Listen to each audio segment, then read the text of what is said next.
សុំនប់ចិនជីវិតមាសបង20ឆ្នាំកន្លងតែចិនរៀមបងនៅនឹកអាឡ័យភ្លេចណាំងខ្វល់ណាស់គ្មានលួងមួយថ្ងៃចិត្តចង់ទៅឃើញបុត្រីតាចំរានវ័យប៉ុណ្ណាហើយបើបែកគ្នារាប់ឆ្នាំចាំគ្មានភ្លេចអ្វីចាំទាំងសំដីគ្រួសារជាស្ដីឲ្យយើងបែកផ្លូវអ្នកទោះដួងចិនជីវិតអាស្រ័យសួរទ្រាំរស់ទាំងសោកសៅលងលុះអីលើហើយណានួនល្អងកាលសំលេងក្មួងមកលួងចិនស្រីខែហមដោយត្រកខ្សែបីមេបាប្រុសស្រីសបាយអើងកងគេសើចបងយំស្ដាយបងកងអង្គចាចិនបងលាក់ក្នុងជ្រលងជ្រោះច្រងលោកាសំណប់រតីប្រណីផងអូនបងសូមស្គាល់កូន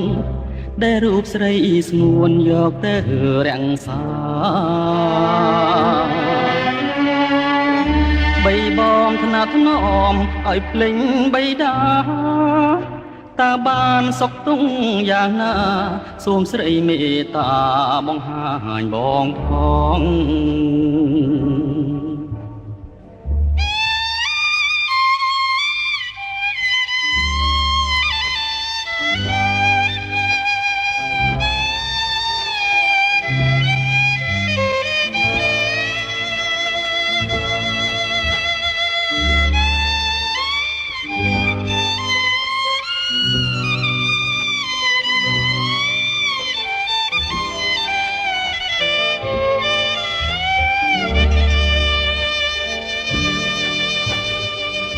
កាលសំលេងក្មួងមកលួងចិនស្រី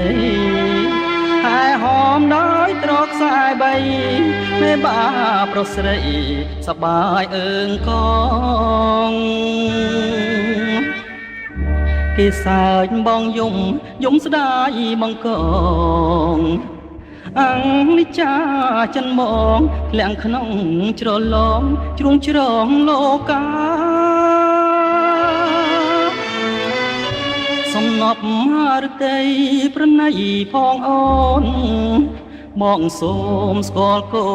នដែលរូបស្រីស្ងួនយកទៅរាំងសាបីបងថ្នាក់ថ្នមឲ្យភ្លេចបីដាតើបានសុខទុំយ៉ាងណាសូមស្រីមេត្តាបង្ហាញបងផង